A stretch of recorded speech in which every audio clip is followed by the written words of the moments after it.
Dobre, tak ja sa veľmi teším, že môžeme začať aj tento náš ďalší blok, taký trošku propacientský, alebo všetky sú propacientské, ale taký pacientský, na teda kreovaní ktorého sa podielala aj Asociácia vaskulárnych syndromov Ehlers-Danlosov syndrom. A to je vlastne aj dnešná téma, ktorá spája vlastne všetky prednášky. Bolo to také trošičku náročné, presne také, ako náročná je aj diagnostika a život s Ehlers-Danlosovým syndromom, takže museli sme urobiť nejaké zmeny, ale my vám ich včas povieme a začneme vlastne prvou prednáškou pani magistry Šiškovej a kolektívu na tému Ehlers-Danlosov syndrom na Slovensku, kam sme sa posunuli. Páči sa, Silvi.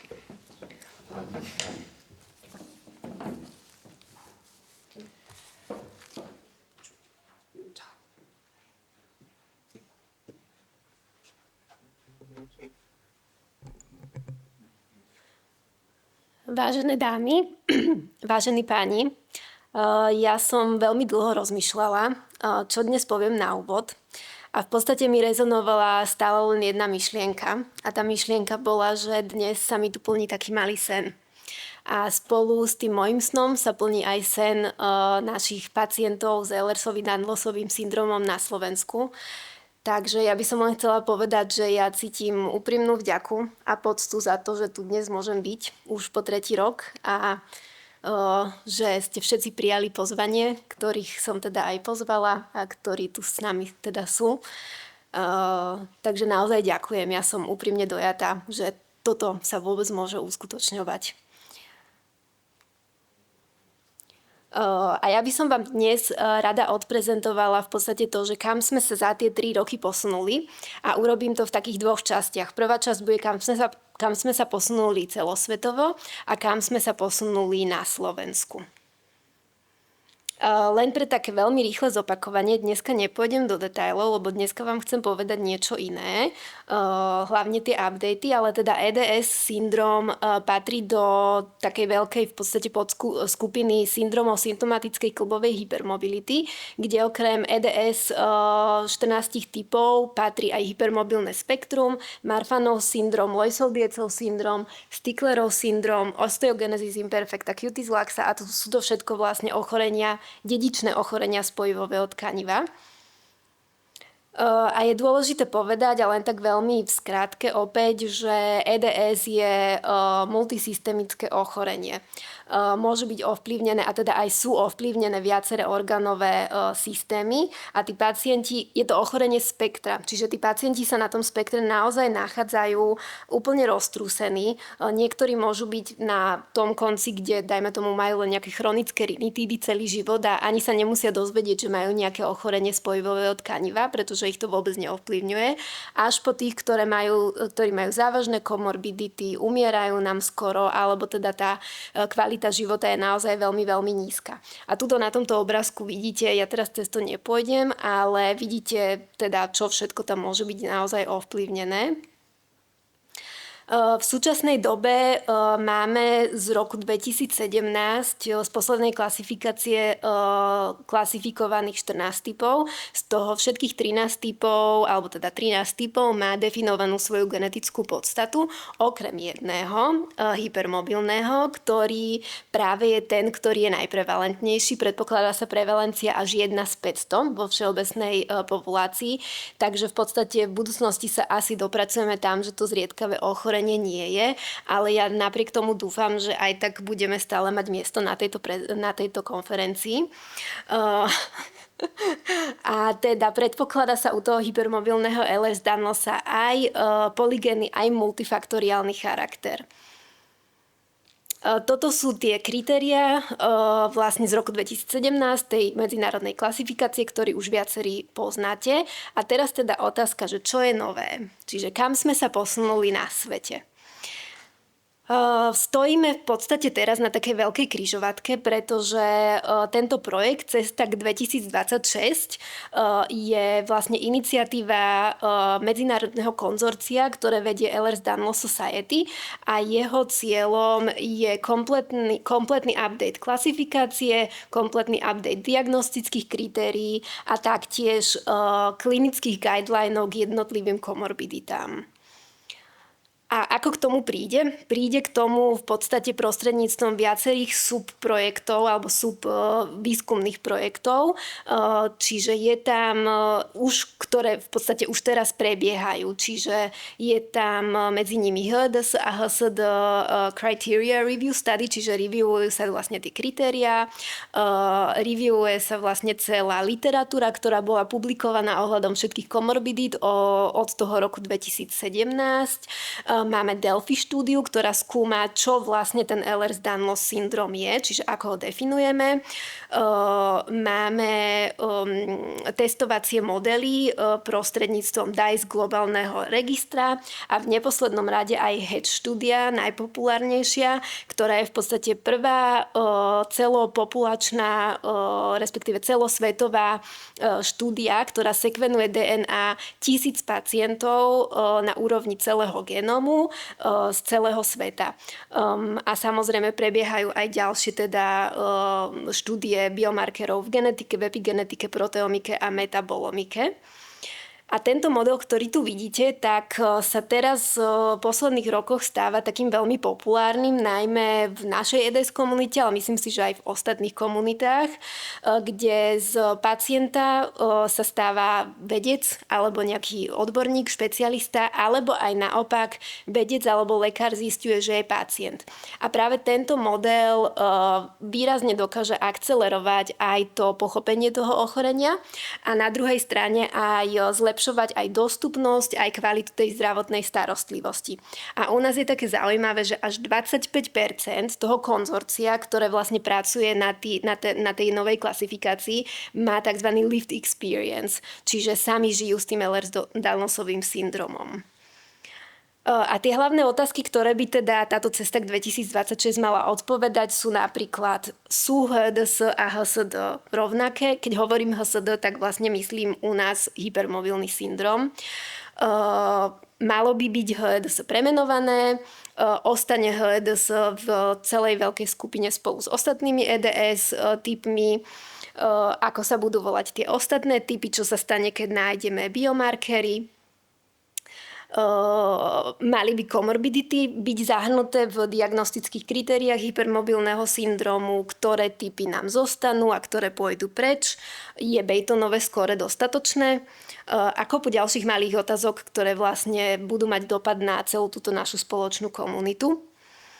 Takže toto je cesta k 2026. A teraz by som vám chcela dať ešte také malé sneak peeks, aspoň trošku z medzinárodného vedeckého sympózia, ktorého som sa ja pred pár týždňami zúčastnila. Prvý taký update, čo sa týka pomenovania tých typov EDS, tak v podstate ako prvý samozrejme EDS bol pomenovaný po pánoch Ehlersovi a Danlosovi. Neskôr sme mali berlínsku nosológiu, tá pomenovala 11 typov podľa tých rímskych čísiel, čo ešte mnohí z nás stále používame. Potom sme mali Villefranche nosológiu, ktorá tu zase zredukovala na 6 typov, tam už to bolo pomenované podľa mien. A teraz sa hýbeme k tzv. Dyadickému prístupu, ktorý vlastne je o tom, že každý typ bude mať svoje meno a priezvisko, čiže napríklad klasický typ EDS asociovaný s kolagénom číslo 5. Ďalší dôležitý update je, čo sa týka týchto našich klinických kritérií hypermobilného Ehlers-Danlosa, tak už v podstate teraz na základe expertízy je v podstate v testovaní nový model, ktorý, ako vidíte tuto vlastne na tom obrázku, tak definuje ako keby jednotlivé sekcie toho fenotypu, kde patrí tá klbová hypermobilita, dislokácie, subluxácie, patológia kože, iná fragilita tkaní, stanív, vrátane prolapsov, bilaterálnych krčových žíl, potvrdená rodinná história, isté kraniofaciálne príznaky a vybrané komorbidity a tam sa hovorí najmä o gastrointestinálnych komorbiditách, dysautonómii a MCAS, alebo teda imuno. A ešte čo sa týka tej hypermobility a toho Bejtonovo skóre, to je jedna taká veľká otázka, alebo teda jedna taká veľká tematika. Bejtonovo skóre aj naďalej sa bude používať, ale budeme mať alternatívu, kde napríklad máte pacienta, u ktorého vidíte automaticky, že generalizovanú hypermobilitu má, ale nesplňa vám Bejtonové skóre. Čiže prichádza nový model, ktorý bude vlastne hodnotiť horné končatiny a dolné končatiny a z horných končatín budú dôležité ramená a potom pronation, supination, sa to povie po anglicky, predlaktia a z dolných končatín vlastne sa zistilo, že ešte dôležitejšie ako kolena a bedrá sú práve členky a palce na nohách. No a vlastne tí pacienti budú môcť tento model vstúpiť do tohto modelu ako keby z rôznych dverí. To znamená, že pacient vlastne bude musieť spĺňať ako keby 3 kategórie. 3 alebo viacej. Stačí, keď vstúpi do 3 kategórií. Čiže napríklad bude mať generalizovanú hypermobilitu, potom znaky pokožky a dislokácie, alebo generalizovanú hypermobilitu, bude mať prolapsy, dislokácie a patológiu v pánve. Takže to sú vlastne ako keby tie rôzne dvere. Zároveň už máme výsledky aj niekoľkých proteomických štúdií. Tam spomeniem len veľmi v skratke, že v popredí sú nálezy vlastne chronického zápalu a podiel na teda imunoalergologických prejavoch.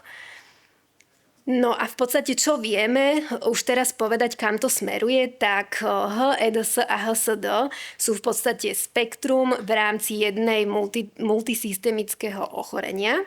Zdieľajú komplikácie nad rámec tých, ktoré boli popísané v kritériách z roku 2017 a veľmi pravdepodobne vlastne zdieľajú podobné patofyziologické mechanizmy.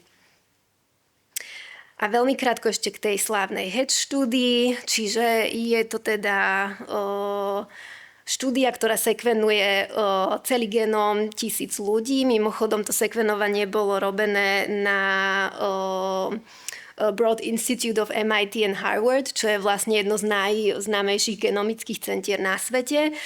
Pacienti z 86 krajín sa zapojili, alebo teda boli rekrutovaní. Z toho vlastne väčšina pacientov sú klinicky diagnostikovaní HEDS a vlastne 45 zahrnuli teda tých, ktorí nespĺňali tie podmienky HEDS, ale spĺňali podmienky HSD. A táto štúdia v podstate už definovala 81 skupín symptómov a 900 ďalších menej častých skupín symptómov. A toto sú 4 veľké okruhy, ktoré vlastne Hedge analýza sa nimi zaoberá, kde teda máme kandidátne gény, bežné genetické varianty, zriedkavé genetické varianty a koreláciu medzi genotypom a fenotypom. No a ja tu mám ešte veľmi veľa ďalších slajdov, ktoré som nevedela, či budem mať čas alebo nebudem mať čas, keďže sme mali také zmeny v tomto našom bloku, ale sú to akože všetko veľmi vzrušujúce veci, takže ak to niekoho zaujíma, tak kľudne príďte za mnou, ja som tu dnes do večera, zajtra celý deň, veľmi rada vám o tom porozprávam. A to ešte moja fotka zo sympózia a ja len verím, že raz sa ho budem môcť zúčastniť nielen doma z obývačky, ale aj osobne. A kam sme sa teda posunuli na Slovensku, tam mala byť slovenská vlajka, asi nám odišla. V našej asociácii sme za 3 roky nazbierali takmer 500 pacientov. To sú pacienti za Slovensku a Českú republiku. Spolupracujeme s organizáciami, ďalšími pacientskými, národnými aj medzinárodnými. Taktiež spolupracujeme s odbornými pracoviskami na Slovensku a v Českej republike. Prispievame k tomu, aby diagnostika aj v genetike, aj teda v tých jednotlivých komorbiditách napredovala a vytvárame takéto zdieľané registre pacientov spolu s tými odbornými pracoviskami, za čo im ďakujem. A tieto posledné 2 slajdy myslím, že hovoria za všetko. Ja k tomu iba poviem toľko, že v roku 2022, keď sme začínali, tak boli 2 lekári, ktorí mi uverili a ktorí do mňa vložili dôveru. Odvtedy prešli 3 roky a nám sa darí budovať takýto krásny multidisciplinárny tím. A ja dúfam, že to tak pôjde aj naďalej, ale sme stále vo veľkých začiatkoch, takže potrebujeme vašu podporu a pomoc. Ďakujeme.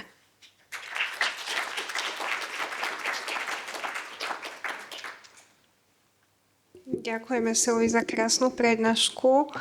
Neviem, že či sú nejaké otázky, ale kým sa možno rozhodnete spýtať. Ja sa spýtam Silvi, že ja som asi nepostrehla, kto by mal byť ten vedúci doktor toho multidisciplinárneho tímu, alebo to naozaj je úplne individuálne od toho dominantného symptómu? Je to úplne individuálne, je to veľmi dobrá otázka.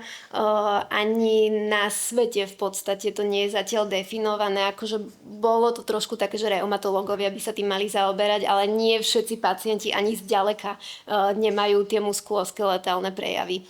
Čiže je to naozaj o tom, že k tomu pacientovi treba pristupovať úplne individuálne a podľa toho, ktoré komorbidity má, tak tie riešiť. To je také asi veľmi ťažké, tak toto je úplne, že konferencia asi pre teba, lebo tu sú všelijaké špecializácie, takže nemusíš chodiť po čiastkových konferenciách a čo tu povieš, tak sa dostane do rôznych špecializácií. Niekto by sa niečo chcel spýtať?